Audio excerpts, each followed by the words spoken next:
Okay, well, thank you very much, Chair, and thank you very much for Vancouver for the invite. So what I'm going to do is really give you some ideas and oversights over circular economy innovation and some sort of trends and issues. What we saw in the back end of 2015 is the recalibration of the Sustainable Development Agenda with the launching of the Sustainable Development Goals with these 17 goals. However, what we didn't see in here was a reference particularly to resource efficiency, productivity, or circular economy. However, obviously, clearly they link with a number of these goals. And what we really saw around about 2008 with the global crash is a reinvigoration of the conversation around resource efficiency, resource productivity. Not a new issue. The Japanese, the Germans, the Scandinavians, and others had really been pushing this agenda for a long time. But this was there was an acceleration of the discussion because of issues around access to critical materials, increased commodity prices. But really that started to lead to this growing conversation around this highly efficient system we have that produces waste. And that's not what we want. So indeed what we saw perhaps around 2010 is an emergence of on a more regular basis of circular economy as a term. So this idea of moving from the linear to the circular. But even in China back in 2008, we had the circular economy promotion law that is now being again recalibrated. And after President Xi's comments recently, there may be further acceleration of the discussions and perhaps even some increased leadership in China around the issues, and we've seen a banning of waste imports as well, for example. So China getting involved. European Commission is just about to announce the new circular economy package. And within that, what we've seen already is some retrofitting of the legislation to bring in more conversation around design. Interesting, that came up. 80% of a product's environmental impact is determined at the design stage.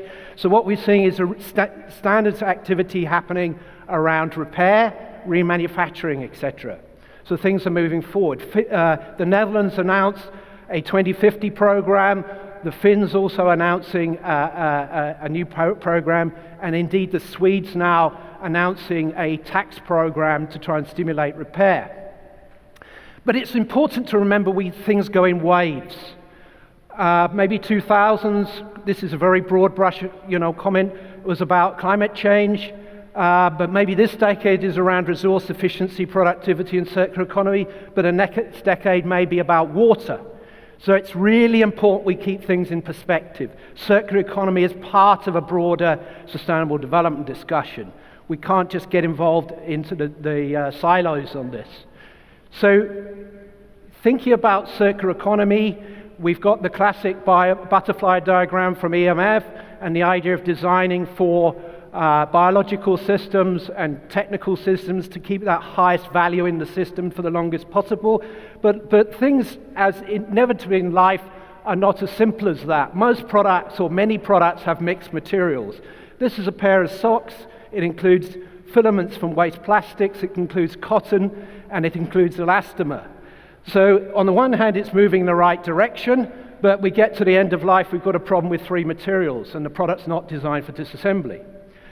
So, baby steps forwards, as the previous conversations were discussing.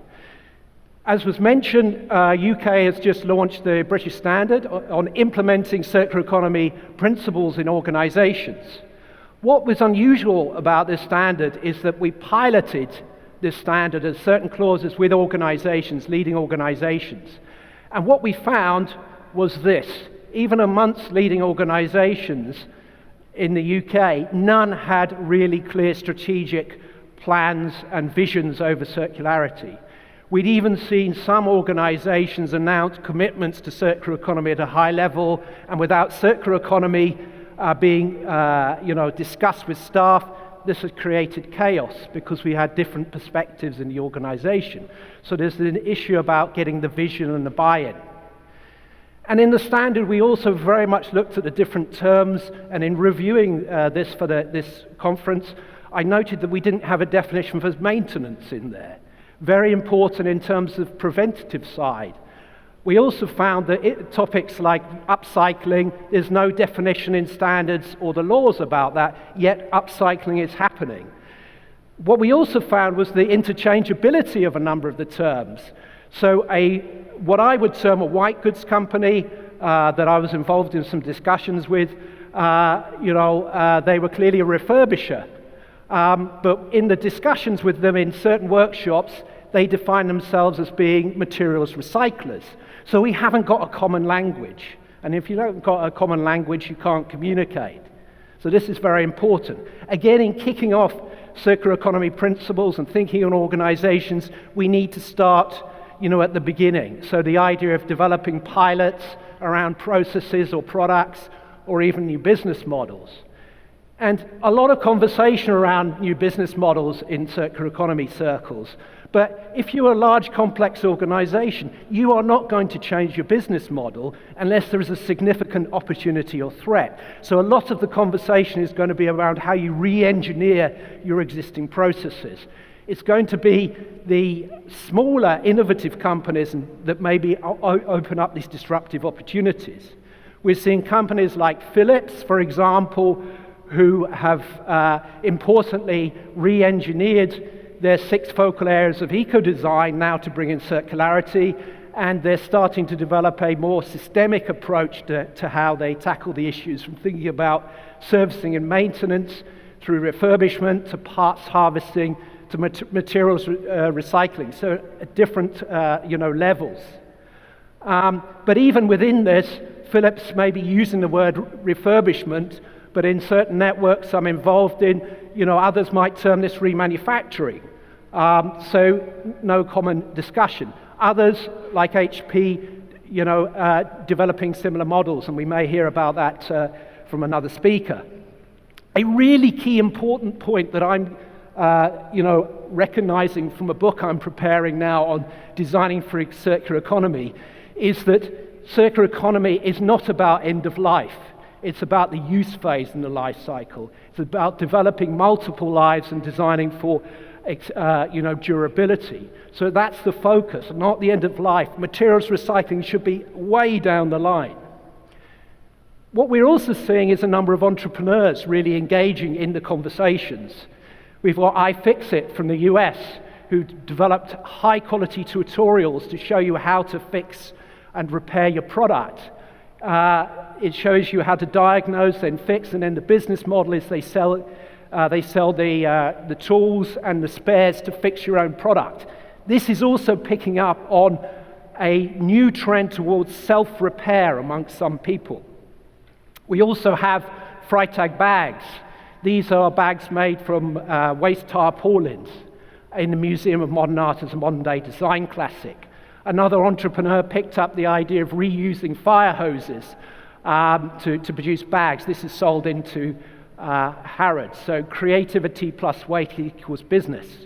Creativity. So this is another ICT platform whereby Patagonia and eBay have developed a platform to encourage repair. We're also, and it links into some previous conversation, involved in a project called Circular Ocean.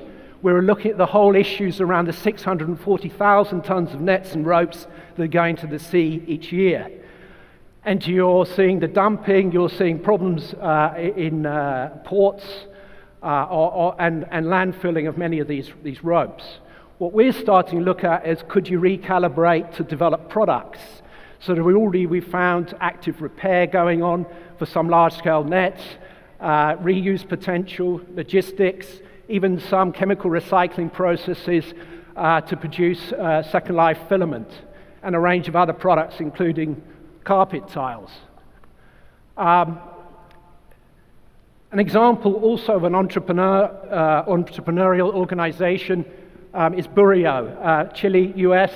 They're basically producing skateboards out of waste nets, then moving into partnering on developing sunglasses, frisbees, surfing fins, and now producing components to go into chairs.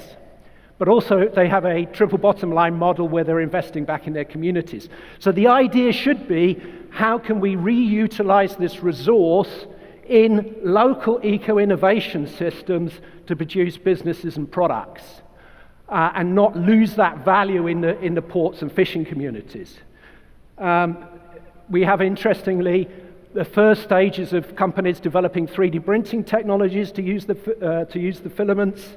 And this is a company called Fishy Filaments in Cornwall, who've just crowdfunded for $200,000 to develop a new model for 3D printing.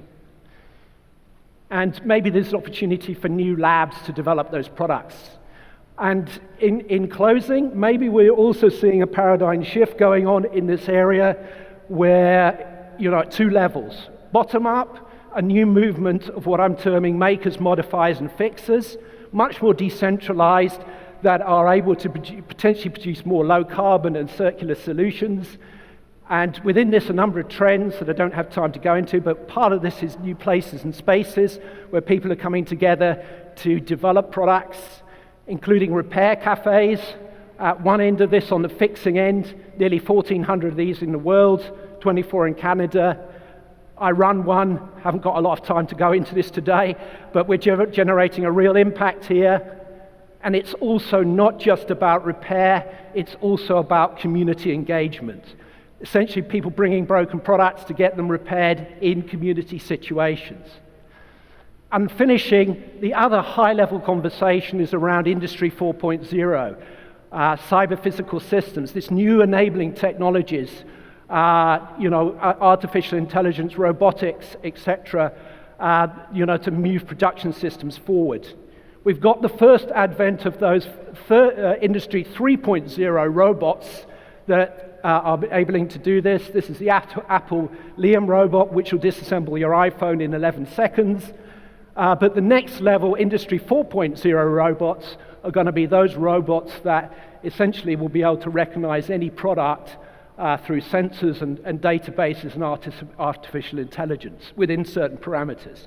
So in closing, a key part of this will be not just the products, and it will be about the development of the infrastructure, because there's one thing that's clear, is that circular economy is about systemic thinking. So thank you very much.